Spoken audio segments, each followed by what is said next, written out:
Welcome, world, to Life, Love, and Wellness Global, a worldwide wellness movement. I am Reverend Sandy Rogers, and as the creator of this historic event, it is my pleasure to welcome you. We come together to bring you this historic event. We have practitioners, holistic practitioners. We have medical doctors. We have spiritual individuals. This event is so lovingly dedicated to my mother, Mrs. Barbara Dean Brown. And my mother taught me like 40 plus years ago about the importance and the meaning behind herbs. And she would always say, we don't know what they putting in those pills, so you better not, get hooked on prescription drugs. And so we listened to Mom, but not all of us paid attention. My sister, bless her heart, was diagnosed recently thereafter with asthma, and she was prescribed prednisone, which is a very powerful steroid. And my sister actually got hooked on steroids, like someone out on the street kind of hooked, like on heroin or crack or something like that. And so my mom and my sister are both on the other side, living in the other dimension, but they're upholding me, and this is dedicated to their memory. So we don't want to come and make you change your mind about what you're doing. We just want to provide information to you, something different, so that you have options to choose from, so that you're not stuck. Because the environment that we now live in, the fast foods, the toxins in the air that we breathe and in the water that we drink, and the processed foods, and all of that is causing havoc on this precious body temple. So God created our bodies to heal themselves, but they can only heal themselves when they're fed and they're nourished and they're stress-free. And so the 60 or so or more experts that we have are bringing you this worldwide wellness movement in an attempt to share their testimonies and their information with you. So we have from age 14 on up. I don't even know what the oldest age is. I think 88 or something. So you see, that's a wide range of knowledge that we're bringing you. And so we hope that you come and that you get all the knowledge that you need to affect a positive change on your life, and share this with others. It's free, it's online, and so we're just so thankful that you decided to be a part of our listening community, the viewing community, and we certainly appreciate you for giving us your time of day and your energy and your efforts to being with us and to being a part of this historic event. We have pulled together people of color for you, by you, right? So we want to make sure that you understand that we too, melanated people with color, can enjoy, practice, and participate in some of these modalities that others have been doing for centuries, and that is pretty new to our community. So we talk about Qigong, we talk about meditation, yoga, spiritual work from a different perspective than religion. So we talk about the spirituality aspect. We talk about abuse in the families. We talk about all kinds of subjects because we know that in our communities there are layers and layers and layers and layers of stuff that we never talk about that's causing a negative effect on our bodies and its healing process. So we address it, whatever it is, and we hope that you will benefit from the many experts that we have, and that you walk away with lots of knowledge and lots of new information, and that you become fully empowered to share information with others. So thank you for being with us. We love you and we bless you, and we look forward to doing this again. But thanks for being here with the first one. We appreciate you. Life, love, and wellness. Life, love, and wellness.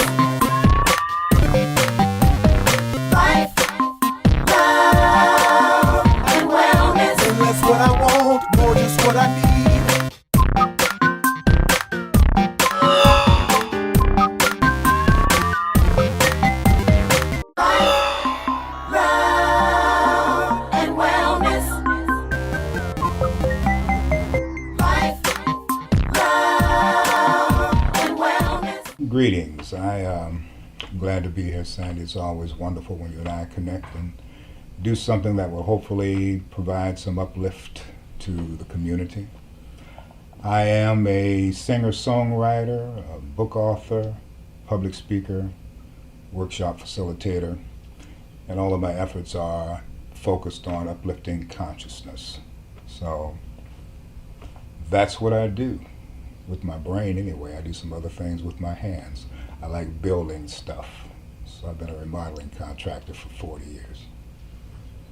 When you say building consciousness, exactly what do you mean by that? Well, my own personal experience is one where my growth and evolution, which I'm sure that we're all here about, we're all here to grow. And we can only grow by virtue of our awareness, by virtue of bursting through previous limitations about what we know about ourselves, what we understand about life, our willingness and capacity to integrate with other people. So consciousness, building consciousness is opening up awareness. And I think that begins with our knowledge of ourselves, our knowledge of why we are here on the planet, rather than just living a random kind of existence, allowing the pieces to fall where they may, and even considering ourselves a victim of fate and circumstance. I believe that we have a purpose. I believe that as spiritual beings, we've incarnated into this world with a purpose, and that's specific for each and every one of us. I used to believe that it was sort of nebulous or general, and that as a Pentecostal minister many, many years ago, we were only here to serve God, praise God, go to church 4 or 5 days a week, and do the best that you can to live by the Bible. And my process of becoming disenchanted with the limitations of that, it was sort of like, if you're a member of this church or this ideology, then you're saved and you're going to heaven. If you're not, then you're going to hell. So the objective was to get everybody to think and behave the way we did. Well, I came to understand clearly that's not the way that life is intended. Your path and my path are unique to us. Our life experiences endow us with opportunities to extract the growth out of them if we understand that we are here with a particular purpose. So my aim through my music, through teaching, through writing, is to bring what insight I've been granted to bear on helping one to understand their purpose, and thereby increase their awareness of themselves and raise their consciousness. So when I came out of Pentecostal ministry, I was sort of disenchanted to the point that I didn't want to minister to anybody about anything at any time, under any circumstances. But I knew better. I knew my heart, I knew my soul, I knew that I love people and I love to help wherever I can. And I knew that I had some awareness and knowledge and wisdom and a gift, and many gifts, that I had to employ somewhere. I couldn't hide out. So I just sort of petitioned the universe that if I'm going to minister, which I know that I am, I need some things that are going to speak to people where they live and speak to them about their particular processes. So I began to dig, and I found myself back to where I was as a child, when I used to go out into the woods and sit 5 and 6 years old and have those contemplative kind of conversations with God that were largely born of my angst around my living with my stepfather and being harshly treated. I wanted to know, why am I here? And why is it that I have to go through this circumstance? Why is it that I'm not being loved and treated like I have value? Yeah, I got an answer, and basically I had to find a way to fortify my spirit against some of the assault that I came under as a child. My stepfather, because he was somewhat envious of my father and suspected that one day my mother would go back to him, he told me that I was just like my father, I'd never be anything, and that I was not at home, and that I was a nothing, and not to have an opinion in his house because it wouldn't be counted. So I would go out into the woods, and I'm crying and I'm trying to, feel good about myself. So I'm talking with God and asking the bigger why questions. And what I heard was that, first of all, I was not alone, and that I was divinely protected, and that the experiences that I was going through, based on how I processed them, remaining respectful, not fighting back, would fuel my purpose, would equip me to be able to speak to and reach the souls of people who were suffering lack of self-love, who had been marginalized, and just to hold on and to be strong. And I'd understand how I could use those experiences as I grew older. So I've had to fall back and reference that many times in my life, to know that I am on purpose, to know that my life has meaning and reason, and to know that the experiences that I've gone through had applicable purpose for how I could minister. So that's where I found myself. During the time that I've known you, you have lived through a lot of opportunities to test what you were just saying. Yeah. And you always did it with an understanding that that was your purpose, to help that other person to get to wherever they needed to be. Exactly. And what I've done in a direct way where ministry is concerned, and I mentioned earlier that I was afforded exposure to some information that gave me a better clarity about how to minister and apply purpose on an individual basis.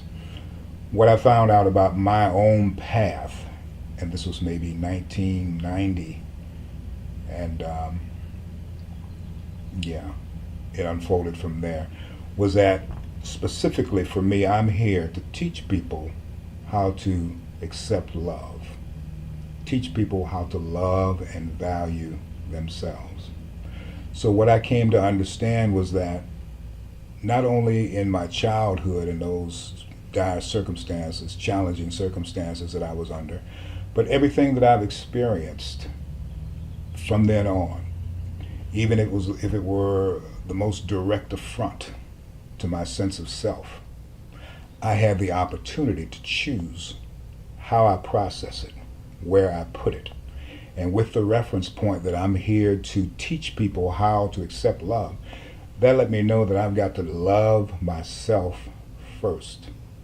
And the greatest test quite often to that is when you have those who are closest to you who deal with you as though they don't love you. For instance, my mother, when I was 16 years old,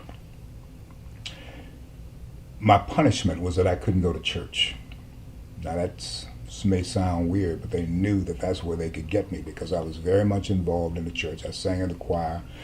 I sold the most candy bars, the most chicken dinners. I did the announcements. I beat the drums in this Pentecostal church when I was growing up. And we weren't required to go to church. It was, even though my grandfather was a Pentecostal minister, I didn't have any exposure to him. But my mother grew up in the church, had bad experiences, didn't require that we go. But at about 13 years old, partly because I wanted to sing in the choir, partly because I wanted to be around the girls, I decided I would get involved in church. And one day, when I was 16, we had this program, and I was scheduled to do all the things that I could in that service. And I got up, and we were eating breakfast in the basement, and I went to the bathroom to get ready. My mother asked me, "Where are you going?" I said, "I'm getting ready for church." She said, "Well, not until you clean up this basement." Okay. So everybody's sitting around. I knew that was my job, but time is of the essence right now. So I said, "Oh, Mama, can't I clean it up when I come back?" She says, "No, and for pouting, you're not going." Okay. So I waited for everybody to clear out, and I went and did my thing, cleaned up, and got dressed and went up and asked if I could go. She said, "No, you're not." I said, every one of my sisters and brothers, depending on who would have the most influence, up there to ask her, they all begged, and "Mama, let him go to church." "No, he's not going." So at this particular time, I made the decision, it's better to serve God and obey God than Mama. So I took off running. I took off running to church, top speed. We had 2 programs. In between the programs, we ate lunch, walked over to the park next door. On the way back, I encountered my mother and a friend of hers walking from her house. Our paths met. My mother, in front of my girlfriend and her sister, told me, "Your dad is going to kill you when you get home." All right. So I said, "Oh, Mama, I just wanted to go to church." And she lit into me, just flailing. And I'm trying to hold her off. We're in the driveway of the church with the gravel. She slips and falls. She gets up, goes up to the beer garden where my stepfather is, tells him that I knocked her down. So they come down there, and I know that they're on their way. All right, so I hide in the bathroom of the church. Nobody sees me go in. So they pull up, getting into the driveway, gravel flying everywhere. Everybody comes outside to figure out what's going on, and they interrogate the people about where I am. Nobody knows because they didn't see me go into the bathroom. All right, so they tell church people, in essence, that they're lying. Where's your basement? He's hidden in the basement. We don't have a basement. Every church has a basement. Where is it? So I'm listening to all this from a window like this in there in the driveway. So they say, "I tell you what, when he comes back, when you find him, you tell him he better get himself home." And they're about to go, and this two-year-old boy walks into the bathroom and he hollers, "Here he is." So it's like, oh God. So they put me in the car, take me home, and probably the most debilitating, humiliating thing that's ever happened to me in my life happened on that day. My stepfather took me home, made me strip down naked, and beat me at 16 years old in front of his 2 male friends. Yeah. Beat me with a belt, beat me with a switch, told me to go to bed. I couldn't eat. My mother told me, "Never speak to me again. You're not my son. I disown you." My brothers and sisters thought that I'd hit Mama, so they were all angry with me. I felt broken, that if it were not for God in my life, I would have probably turned out a much different person than I am today by virtue of that experience. So I'm not allowed to get on the phone. The people from the church are calling to ask how I'm doing. They're telling them basically to go to hell. And I get up out of the bed and I call my father in Detroit. I tell him what happened. He says, "Tell James, your stepfather, to call me." I says, "I can't because he told me not to get on the phone." I mean, now looking back, he knows I've already called him, but I was afraid. He calls, talks to my stepfather. My stepfather calls back and comes back into the room and tells me, "Your father said that I should have killed you." Yeah. So I share that story to say that from early on, I've been prepared for the things that you referenced in my life, that challenging assaults might come upon me. But the experience that I had, that conversation in the woods when I was 5 years old, grounded me to know that I wasn't going through these things, because I was a victim. I was going through them because strength was being placed in me or brought out of me. And that strength could be used to do the writing, the singing, to extract the wisdom and the love of self that I can share, that others can find that in themselves. And consequently, I've been successful in doing that. As painful and challenging as some of it has been, I've been successful. But when I think about health and well-being,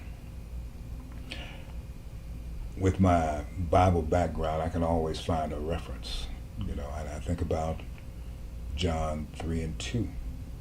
It says, "Beloved, above all things, I would that you prosper and be in good health, even as your soul prospers."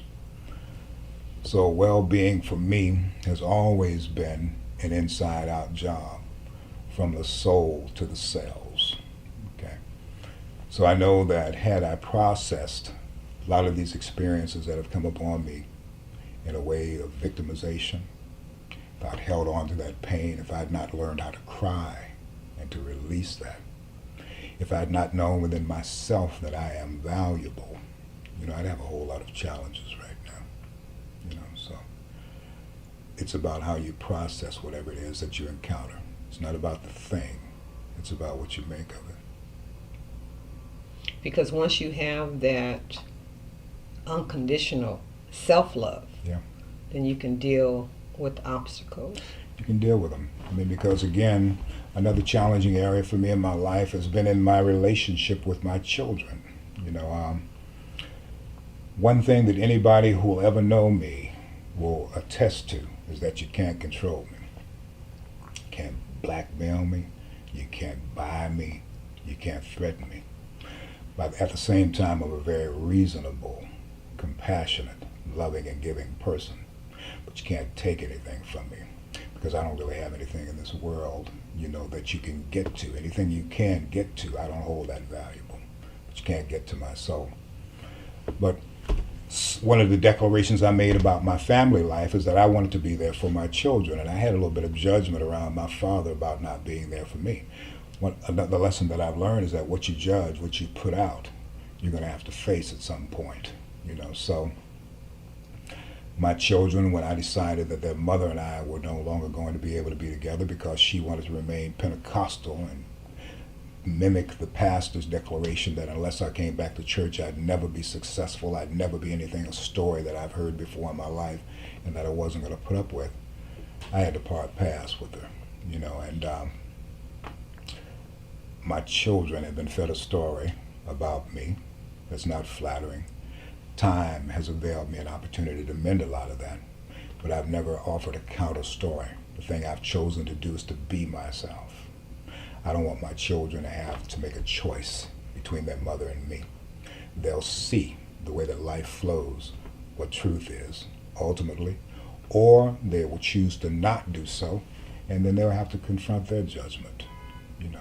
But that's been a very challenging thing for me because, again, I love my children. I have 11 children, 10 of them by that one woman, and God knows I wanted to stay with her.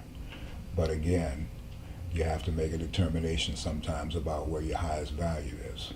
And for me, it was the salvation of my soul rather than the preservation of my family. Hard choice. Well, you've certainly given us a lot to think about and to consider, and your experiences in life are real. The whippings, the beatings, that may be a continuation from that plantation. Mm-hmm. The religious doctrines that would have us not love everybody, but love only those that believe the same thing and hate everybody else. Or and the mother giving statements to the children that turns them against the fathers. All of those are things that we truly deal with in our community. Exactly. And so you pointed out some really great examples, and by teaching us that love is the answer through all of that. Exactly. Love of self first, you know. And quite often, you know, you might be invited into a tug of war as to whether you're going to love yourself or love someone more than yourself. But the reality is that you can't. You can love thy neighbor as thyself, which to me says that you can only love someone to the extent that you love yourself. You know. Well, thank you. In closing, is there any additional advice, suggestions, words of wisdom that you would like to leave with our worldwide audience? Well, just a little something. The fact that we are all here with a particular purpose, it's in our DNA. The kingdom of God is within.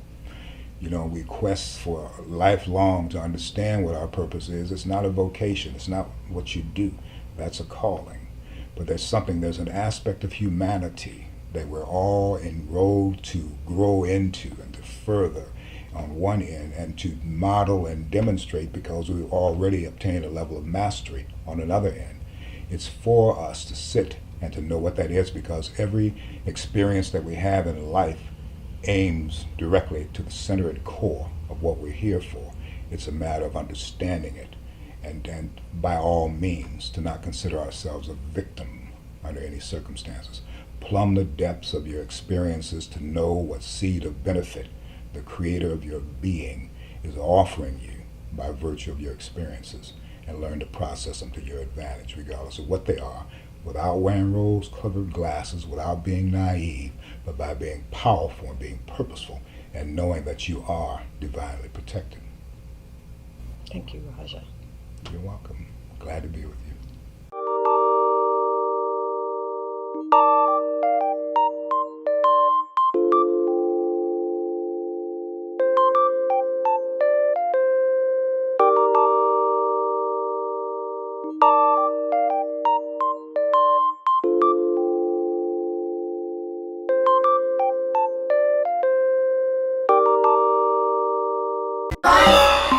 Love and wellness.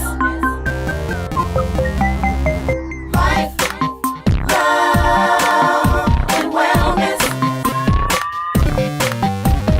Life, love and wellness. And that's what I want, more just what I need.